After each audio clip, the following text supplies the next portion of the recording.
Hello friends, तो आज हम देखेंगे द स्टार मूवी, जहां एक डोंकी और उसके दोस्त मिलकर एक मैजिकल बेबी की रक्षा करते हैं। तो उम्मीद करती हूँ कि आपको ये मूवी पसंद आएगी और ऐसी ही दूसरी अमेजिंग मूवीज देखने के लिए प्लीज हमें सब्सक्राइब करना ना भूलें। तो मूवी शुरू होती है नाजरत नाम की एक सिटी से, जहाँ एक मैरी नाम की लेडी डिनर तैयार कर रही है। वो देखती है कि एक छोटा रैट उसका खाना चुरा रहा है और वो दया करके उसमें से एक टुकड़ा उसे दे देती है। तभी वो एक तेज रोशनी को देखती है और उससे निकली आवाज उसे बताती है कि जल्दी ही तुम्हारे यहाँ एक मैजिकल बेबी आने वाला है। मैरी को पता चलता है कि ये बेबी आने वाले टाइम में यहाँ का किंग होगा और वो आवाज उसे उसका ध्यान रखने को कहती है। मैरी भी इसे कुदरत का हुक्म मानकर तैयार हो जाती है और देखती है कि वो रोशनी वहाँ से निकलकर एक स्टार बन गई है जो बहुत तेजी से चमक रहा है। वो रैट भी ये सब देख लेता है और तुरंत ये खबर अपने दोस्तों को देने जाता है। आगे के सीन में हम दूसरे जानवरों को देखते हैं जो सभी उस चमकते हुए स्टार को देखकर बहुत हैरान होते हैं। इन्हीं में से एक है बो नाम का डोंकी,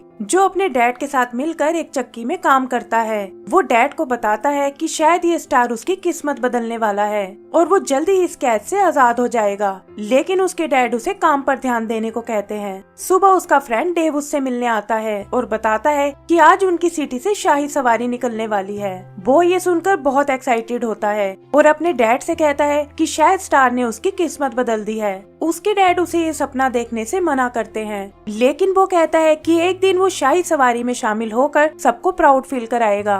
तभी उन्हें बैल की आवाज सुनाई देती है और वो देखता है कि सवारी उनके शेड के बाहर आ पहुंची है। वो अपनी रस्सी काटने का प्लान बनाता है और एक छोटे से मिसहैप के बाद खुद को आजाद कर लेता है। तभी चक्की का मालिक वहां आ जाता है और शेड की हालत देखकर बो को एक चैन से बांध देता है। बो सवारी को जाते हुए देखता है और गुस्से में कहता है कि ये भेड़िया उसे ज्यादा देर तक नहीं रोक पाएंगी। आगे का सीन 6 महीने बाद का है और हम देखते हैं कि बो अभी भी वहीं बंधा हुआ है। फाइनली उसके डैड को उस पर तरस आ जाता है और वो घायल होने की एक्टिंग करके उसे चैन से बाहर निकाल देते हैं। मालिक के आने के बाद वो उसे भागने को कहते हैं और बताते हैं कि यही मौका है जब वो अपने सपनों को पूरा कर सकता है। बो मालिक से बचते हुए भागने लगता है और इसी चक्कर में उसका एक पैर घायल हो जाता है। वो लड़खड़ाते हुए आगे बढ़ता है और तभी उसे सामने एक घर दिखाई देता है। पता चलता है कि उसी लड़की मैरी का घर है जिसे हमने मूवी के शुरू में देखा था। वो यहाँ अपने हस्बैंड जोसेफ के साथ रहती है और काफी दिनों से भविष्यवाणी के बारे में उसे बताने की कोशिश कर रही है।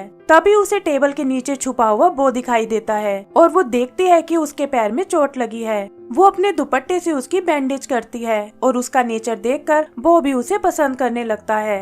तभी जोसेफ भी वहाँ आ जाता है। वो बो को भगाने की कोशिश करता है, लेकिन मैरी कहती है कि शायद उन्हें इसे यहीं रख लेना चाहिए। मैरी यहाँ मौका देखकर जोसेफ को भविष्यवाणी के बारे में बताती है और थोड़ा घबराने के बाद वो भी उसका साथ देने को तैयार हो जाता है। इधर बो वहाँ से भागने की कोशिश करता है, लेकिन तभी वहाँ डेव आता है और उसे समझाता है कि बाहर मालिक तुम्हें ढूंढ रहा है। वो पैर ठीक होने तक उसे यहीं रुकने को कहता है ताकि फिर वो यहाँ से भागकर शाही सवारी में शामिल हो सके।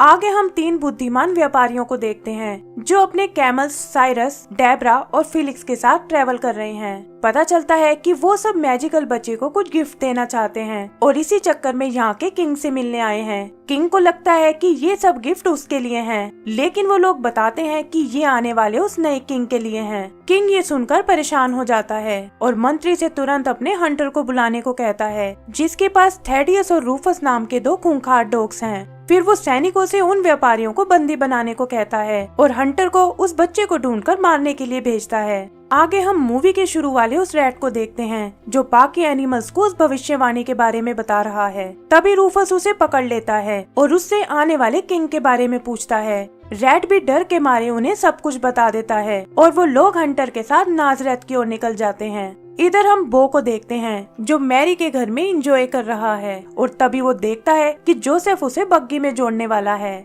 यहाँ हम देखते हैं कि जोसेफ और मैरी किसी काम से बेथलेहम सिटी जा रहे हैं, लेकिन डेव बो को बताता है कि इससे वो शाही सवारी से दूर चले जाएंगे। वो जोसेफ से बचने की बहुत कोशिश करता है और ये देखकर मैरी पैदल ही वहाँ तक जाने को कहती है। वो लोग दरवाजा बंद करके वहाँ से निकल जाते हैं और यहाँ हम देखते हैं कि हंटर भी उनकी सिटी तक आ पहुँचा है। वो अपने डॉग्स के साथ मैरी के घर आता है जहाँ थेडियस और रूफस बो को देखते हैं। बो उन्हें मैरी के बारे में कुछ नहीं बताता, लेकिन तभी उन्हें दुपट्टे से बनी वो बैंडेज दिखाई देती है और उसकी गंध लेकर वो मैरी को ढूंढने निकल जाते हैं। बो को मैरी की बहुत चिंता होती है और डेव के लाख समझाने पर भी वो मैरी को बचाने निकल जाता है। यहाँ हम देखते हैं कि ये सब थेडियस और रूफस का प्लान था और वो हंटर के साथ बो का पीछा करने लगते हैं। डेव के बताए शॉर्टकट से वो लोग जल्दी ही मैरी तक पहुँच जाते हैं, लेकिन इसके लिए बो को एक गहरी घाटी में उतरना होगा। हिम्मत करके वो नीचे उतरने लगता है, जहाँ उसे रूथ नाम की एक शीप दिखाई देती है।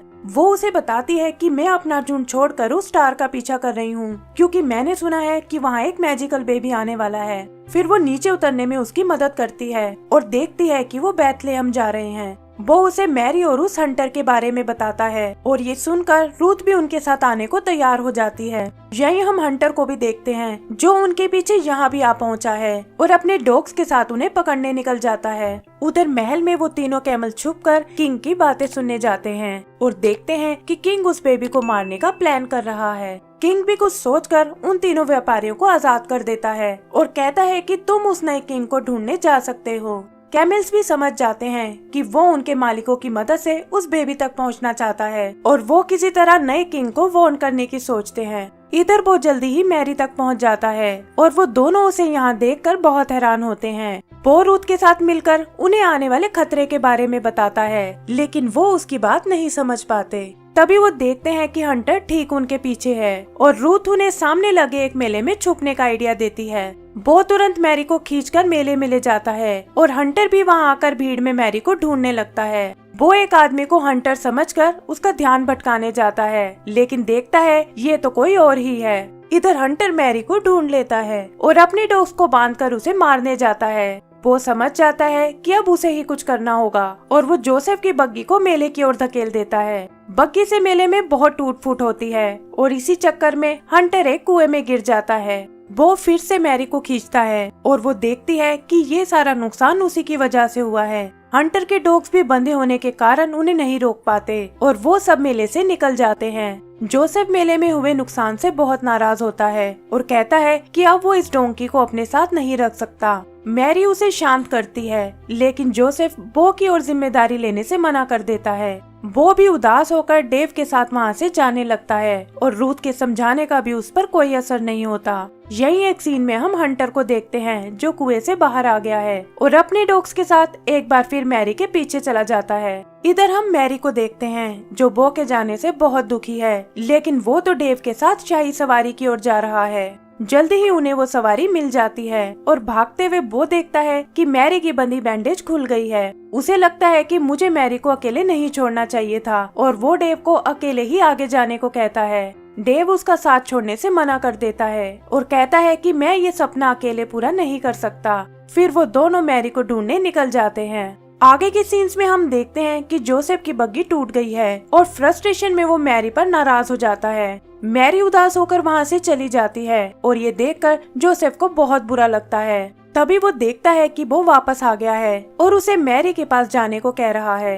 वो मैरी से माफी मांगता है और कहता है कि हम मिलकर इन प्रॉब्लम्स का सामना करेंगे। फिर वो मैरी को खुद पर बिठाकर आगे बढ़ने लगता है और हम देखते हैं कि वो व्यापारी और हंटर भी बेथलेहम की ओर जा रहे हैं। जल्दी ही ये लोग सिटी तक पहुंच जाते हैं और जोसेफ आराम करने के लिए एक होटल ढूंढने लगता है। तभी बो को अपना पुराना मालिक दिखाई देता है, जो उसे पकड़कर अपने साथ ले जाता है और डेव और रूथ ये देखकर उसे बचाने जाते हैं। जोसेफ को भी कहीं रूम नहीं मिलता और वो देखता है कि बो भी कहीं गायब हो गया है। इधर व्यापारी भी वहाँ पहुँच जाते हैं और कैमल्स को बांधकर उस बेबी को ढूंढने निकल जाते हैं। आगे हम बो को देखते हैं, जिसके मालिक ने उसे एक बेड़े में बांध दिया है और वहाँ उसे कुछ दूसरे एनिमल्स मिलते हैं। वो बो को बताते हैं कि स्टार की रोशनी सीधा उनके मैंगर पर पड़ रही है और इसी वजह से वो पिछले 9 महीने से सो तक नहीं पाए हैं। वो समझ जाता है कि वो मैजिकल बेबी यहीं पैदा होने वाला है और इसीलिए स्टार की रोशनी उन्हें यहाँ ले आई है। वो उन एनिमल से अपनी मदद करने को कहता है और उसकी बातें सुनकर वो उसे बेड़े से बाहर निकाल देते हैं।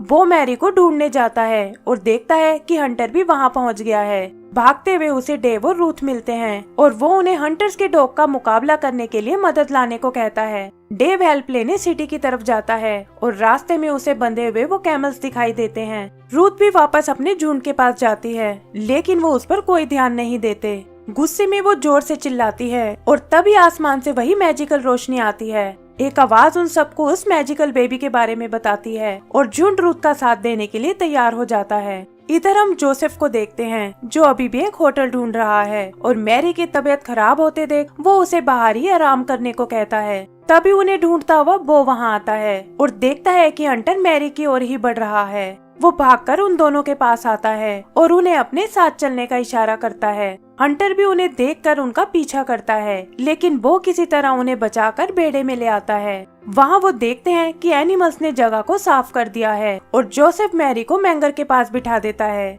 वो एनिमल्स को थैंक्स बोलकर बाहर आता है और देखता है कि वो डॉग्स उसी तरफ आ रहे हैं। वो उनसे लड़ना शुरू करता है, लेकिन देखता है कि हंटर भी वहाँ आ पहुँचा है। वो हंटर को रोकने की कोशिश करता है, लेकिन उसके डॉग्स उसे पकड़ लेते हैं। हंटर बेड़े की ओर बढ़ता है और इससे पहले कि वो अंदर जा पाए, रुथ अपने झुंड के साथ आकर उन पर हमला कर देती है। तभी डेव भी वहाँ आ जाता है और उसके साथ आए कैमल्स हंटर और उसके डॉग्स को घसीटकर खाई में लटका देते हैं। बो को उन्हें ऐसा देखकर उन पर तरस आ जाता है और वो उन्हें बचाने की कोशिश करता है। तभी उन्हें बेबी की आवाज सुनाई देती है और ये सुनकर हंटर ऊपर चढ़ने की कोशिश करता है।